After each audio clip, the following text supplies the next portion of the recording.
Hey everybody, Kyle Goeth here from GoatFromReviews.com and the Goat From Reviews YouTube channel. I've got another first reaction to the movie The Phantom of the Open, which is a movie you may not have heard of. It was released in limited, I think last week, slightly more broadened this weekend, so I was able to catch a screening of it. The film stars Mark Rylance, who is known for Bridge of Spies, Ready Player One, and Don't Look Up recently, as well as Sally Hawkins, who is the lead actress in The Shape of Water. She also was in the Paddington movies.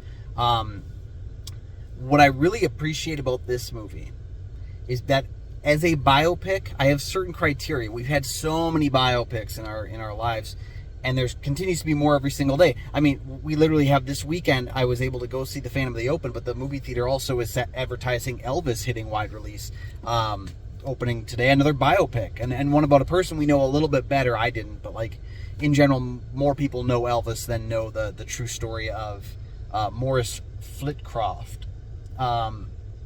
This is based on the book, The Phantom of the Open, the worst golfer in history, or something like that.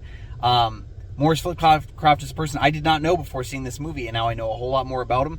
And it makes me want to go and find the book and read it, all about his life, because this was a fascinating story. See, there are two kinds of ways to get away with a biopic in my life, and that is to do a person we already know pretty well, but do it with enough stylistic flair that the film stands on its own, or do a human being I've never heard of, I know nothing about, whose story is so crazy that it's hard to believe it's even true. You know, that was the case with a film like Black Klansman. I had not heard that story before. So even though that film has a lot of visual flair, the story itself stands on its own. I would have watched the film even if it had just been about that crazy story.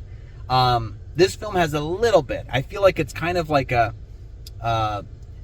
smaller scale Eddie the Eagle type of film about golf, basically.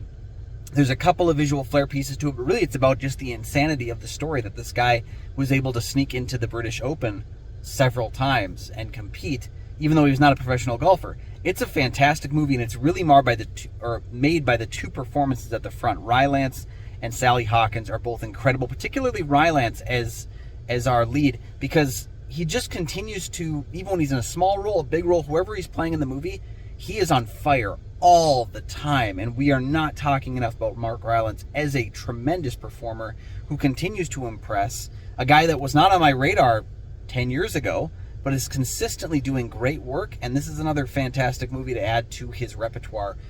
This came out I think this was hitting the festival circuit last year, so it's just kind of open wide now. But honestly, if you get a chance to see this movie in the theaters, do so.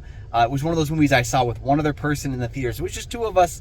But during the little moments of silence in the film, I could hear him chuckling. He heard me chuckling. We both knew we were having a great time. It's a shared movie experience that even though there was two of us, I felt that connection with another moviegoer enjoying this incredible tale that I think you should check out as well. So please do so. And if you've seen The Phantom of the Open, drop your comment down below what you thought about the film.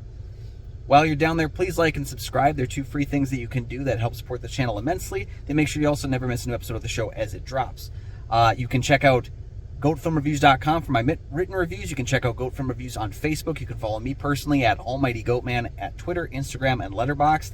You can also find Kyle and Nick on Film, the show that I host 3 times a week with Nick Plotachuk from the St. Paul Filmcast. There's Mondays, Thursdays, and Scary Movie Saturdays. All those links are down in the description, so check that out while you're down there. Leave in your comments below, and thank you. We'll see you next time.